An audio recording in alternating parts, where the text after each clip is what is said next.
സംസ്ഥാനത്ത് അതിഭീകരമായ തോതിൽ മതതീവ്രവാദ ഭീകരവാദ സംഘടനകളുടെ സാന്നിധ്യം ഒരു തരത്തിലുള്ള നിയന്ത്രണവുമില്ലാതെ അവരുടെ പ്രതിഷേധങ്ങൾ തുടരുകയാണ്. വഖഫ് നിയമ ഭേദഗതി ബില്ല് പാസ്സായതിൻ്റെ മറവിൽ നിരോധിത ഭീകരവാദ സംഘടനകൾ സംസ്ഥാനത്ത് അവരുടെ പ്രചാരണം ശക്തിപ്പെടുത്തിയിരിക്കുകയാണ്. ഇന്നലെ ഏറ്റവും ഒടുവിൽ വന്ന ഉദാഹരണം കോഴിക്കോട് വിമാനത്താവളം ഉപരോധിക്കാൻ ജമാഅത്തെ ഇസ്ലാമിയുടെ ആഭിമുഖ്യത്തിൽ മതഭീകരവാദികളെല്ലാവരും ഒരുമിച്ച് ചേർന്ന് വലിയൊരു നീക്കം നടത്തുകയുണ്ടായി. നമ്മുടെ രാജ്യത്തെ ഒരു കാതലായ പ്രശ്നവുമായി ബന്ധപ്പെട്ട് പ്രതിഷേധ പ്രകടനങ്ങൾ സംഘടിപ്പിക്കാൻ ജനാധിപത്യപരമായി എല്ലാവർക്കും അവകാശമുണ്ട്. എന്നാൽ ഇന്നലെ നടന്നത് ജനാധിപത്യപരമായ ഒരു പ്രതിഷേധമല്ല.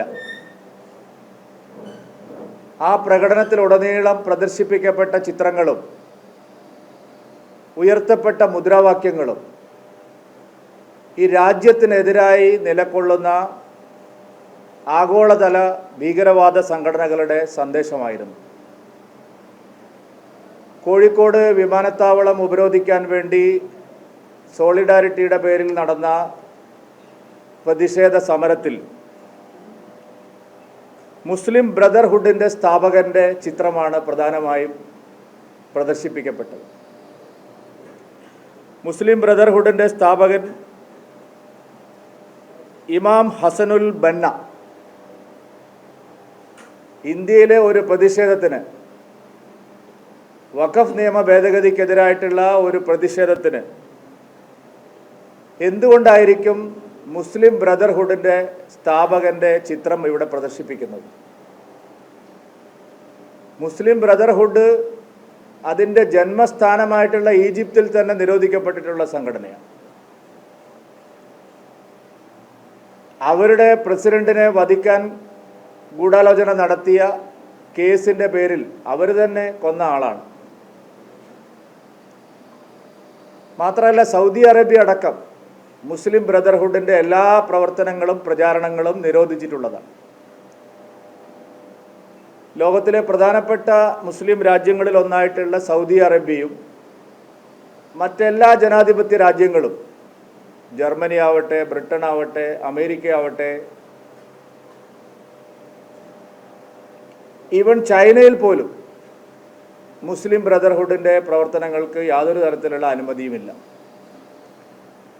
ആ മുസ്ലിം ബ്രദർഹുഡിൻ്റെ ലോകം മുഴുവൻ ഭീകരവാദ സംഘടനയായി അംഗീകരിച്ചിട്ടുള്ള ഐക്യരാഷ്ട്രസഭ പോലും ഭീകരവാദത്തിനെതിരായിട്ടുള്ള ആഗോള ചേരിയിൽ ശക്തമായി എതിർക്കുന്ന മുസ്ലിം ബ്രദർഹുഡിൻ്റെ സ്ഥാപകന് കേരളത്തിൽ എന്താണ് കാര്യം? മുസ്ലിം ബ്രദർഹുഡിൻ്റെ സ്ഥാപകൻ്റെ ചിത്രം എന്തിനാണ് കേരളത്തിൽ ഒരു പ്രതിഷേധത്തിൽ പ്രദർശിപ്പിക്കുന്നത്? രണ്ടാമത്തെ ചിത്രം അവിടെ ഉയർത്തിപ്പിടിച്ചത് ഹമാസിൻ്റെ തലവൻ്റെതാണ്. ഹമാസ് തലവൻ്റെ ചിത്രം എന്തിനാണ് കേരളത്തിൽ വഖഫ് നിയമ ഭേദഗതിക്കെതിരായിട്ടുള്ള പ്രതിഷേധത്തിന് ഉപയോഗിക്കുന്നത്? നമ്മുടെ രാജ്യത്ത് വഖഫ് നിയമ ഭേദഗതിക്കെതിരായി സംസാരിക്കുന്ന രാഹുൽ ഗാന്ധിയുടെ ചിത്രം അവർക്ക് ഉപയോഗിക്കാമല്ലോ, പ്രിയങ്ക ഗാന്ധിയുടെ ചിത്രം അവർക്ക് ഉപയോഗിക്കാമല്ലോ. ഇനി എന്തിന് ഒവൈസിയുടെ ചിത്രമാണ് ഉപയോഗിച്ചതെങ്കിൽ പോലും അതിൽ ഒരു തെറ്റ് പറയാനാവില്ല.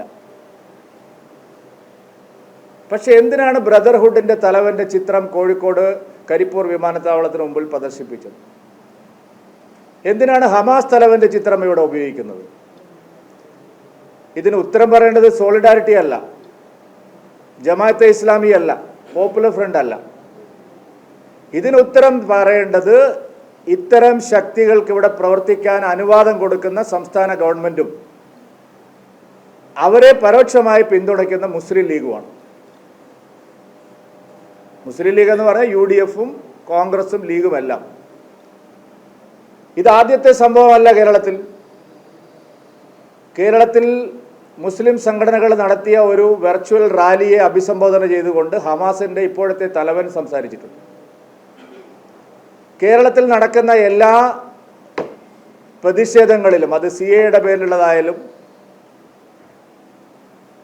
മറ്റ് കേന്ദ്ര സർക്കാരിനെതിരായിട്ടുള്ള പ്രതിഷേധങ്ങളിലും എന്തിനാണ് ബ്രദർഹുഡിൻ്റെ തലവനും ഹമാസിൻ്റെ തലവനുമൊക്കെ രംഗത്ത് വരുന്നത്? അവരുടെ ആശയങ്ങൾ എന്തിനാണ് പ്രചരിപ്പിക്കുന്നത്? അവരുടെ ചിത്രങ്ങൾ എന്തിനാണ് ഉപയോഗിക്കുന്നത്? കേരളവുമായിട്ടോ ഈ രാജ്യവുമായിട്ടോ അവർക്ക് എന്ത് ബന്ധമാണുള്ളത്? ഈ രാജ്യത്തിനെതിരായിട്ടുള്ള ഒരു പ്രതിഷേധത്തിൽ എന്തിനാണ് അവരുടെ പ്രതീകങ്ങളെ ഉപയോഗിക്കുന്നത്? വളരെ ആശങ്കാജനകമാണ് സംസ്ഥാനത്തെ സാഹചര്യം.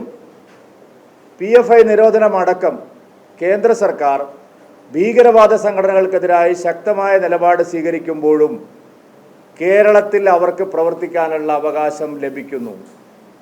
കേരളത്തിൽ അവർക്ക് നിർബാധം സ്വതന്ത്രമായി പ്രവർത്തിക്കാനുള്ള അവകാശം ലഭിക്കുന്നത് എന്തുകൊണ്ടാണ്?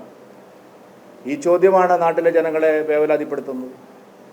ഇത്തരം മതഭീകരവാദ സംഘടനകൾക്ക് പ്രവർത്തിക്കാനുള്ള ഒരു രാഷ്ട്രീയ കാലാവസ്ഥ, ഒരു പൊളിറ്റിക്കൽ ഇക്കോസിസ്റ്റം സംസ്ഥാനത്തുണ്ട്. ഇന്ത്യയിൽ ഒരു സംസ്ഥാനത്തും ഇല്ല. ഇപ്പോൾ ജമ്മു കാശ്മീരിലടക്കം ബ്രദർഹുഡിൻ്റെ ചിത്രങ്ങൾ പ്രദർശിപ്പിക്കുന്നില്ല. ഇപ്പോൾ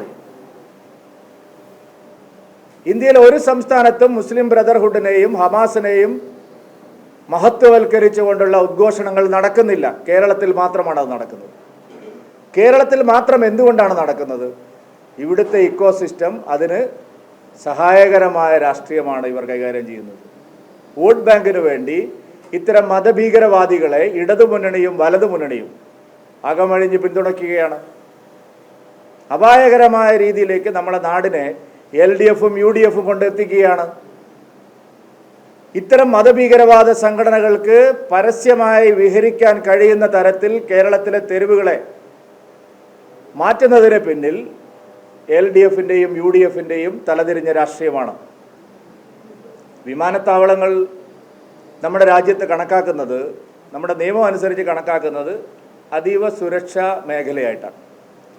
വിമാനത്താവളങ്ങൾ ഉപരോധിക്കുക എന്ന് പറഞ്ഞാൽ അത് നമ്മുടെ രാജ്യസുരക്ഷയെ ബാധിക്കുന്ന ഒരു പ്രശ്നമാണ്. കേരള പോലീസ് ആ നിലയിലാണോ ഈ സമരത്തെ കൈകാര്യം ചെയ്തിട്ടുള്ളത്? രാജ്യസുരക്ഷയെ ബാധിക്കുന്ന തരത്തിലുള്ള പ്രതിഷേധങ്ങൾ അവർക്ക് മുൻകൂർ അനുമതി എവിടുന്നാണ് ലഭിച്ചത്? എങ്ങനെ അവർക്ക് വിമാനത്താവളത്തിന് തൊട്ടടുത്ത് വരെ എത്താൻ കഴിഞ്ഞു? എന്തുകൊണ്ട് അവിടെ തുടങ്ങിയ സ്ഥലത്ത് തന്നെ പോലീസിന് പ്രതിരോധിക്കാൻ കഴിഞ്ഞില്ല? നിർണായകമായ ചോദ്യങ്ങളുണ്ട്. രാജ്യസുരക്ഷയെ ബാധിക്കുന്ന സുപ്രധാനമായ തന്ത്രപ്രധാന മേഖലയായിട്ടുള്ള എയർപോർട്ടിന് അടുത്ത് വരെ അവർക്ക് എങ്ങനെ എത്താൻ കഴിഞ്ഞു? പോലീസ് ഇന്റലിജൻസ് എന്ത് നോക്കിയിരിക്കുകയായിരുന്നു? ഇതിൻ്റെ സംഘാടകന്മാരെ എന്തുകൊണ്ട് മുൻകൂറായി കസ്റ്റഡിയിലെടുക്കാൻ കഴിഞ്ഞില്ല?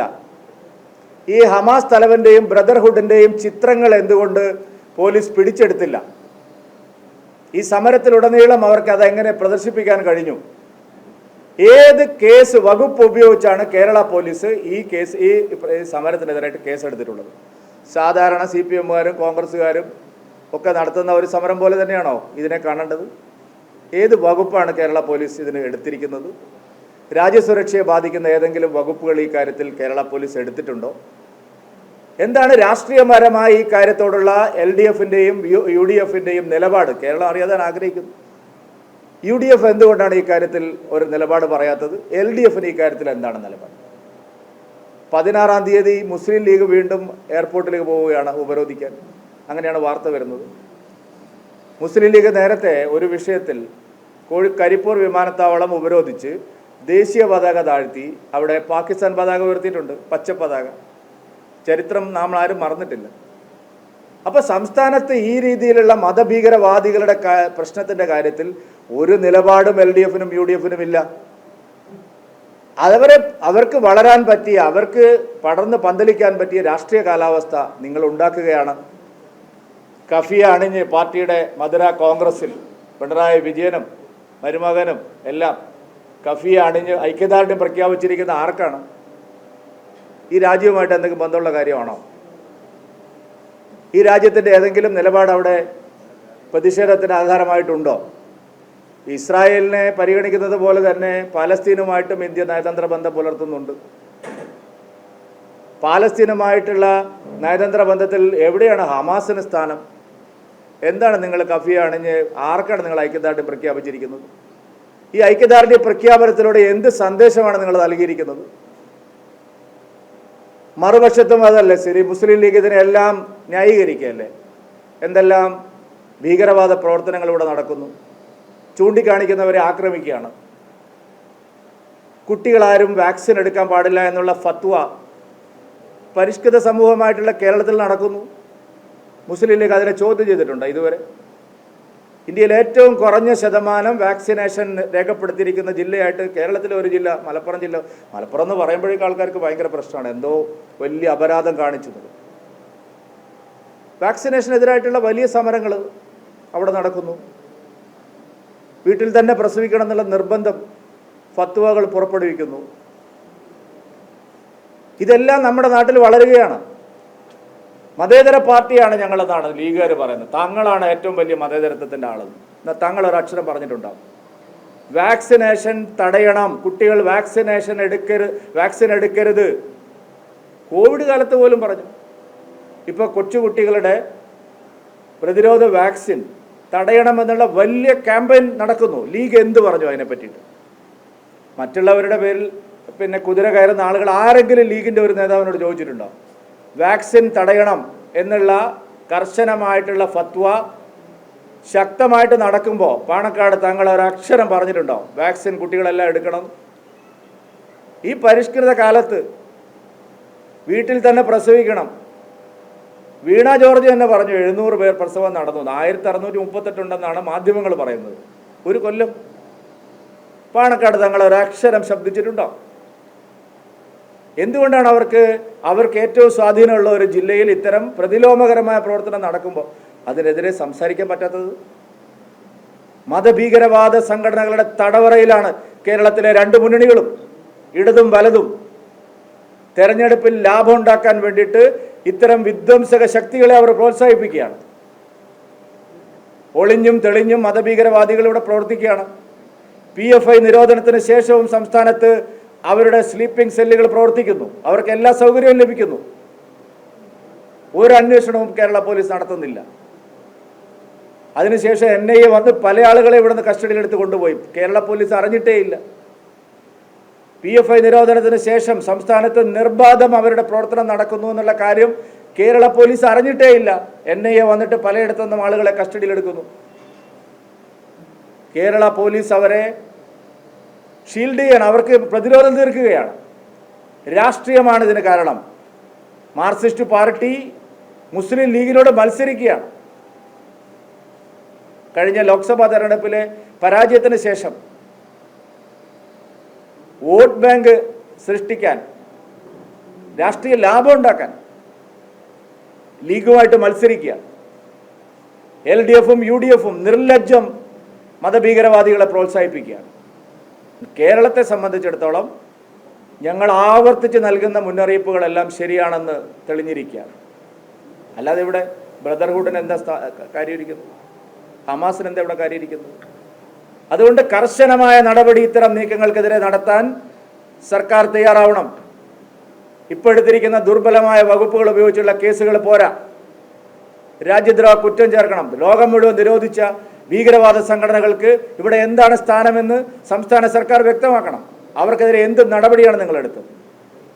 പോലീസിൻ്റെ ഭാഗത്ത് വീഴ്ച ഉണ്ടായിട്ടുണ്ടെങ്കിൽ കർശനമായ നടപടി ഉണ്ടാവണം.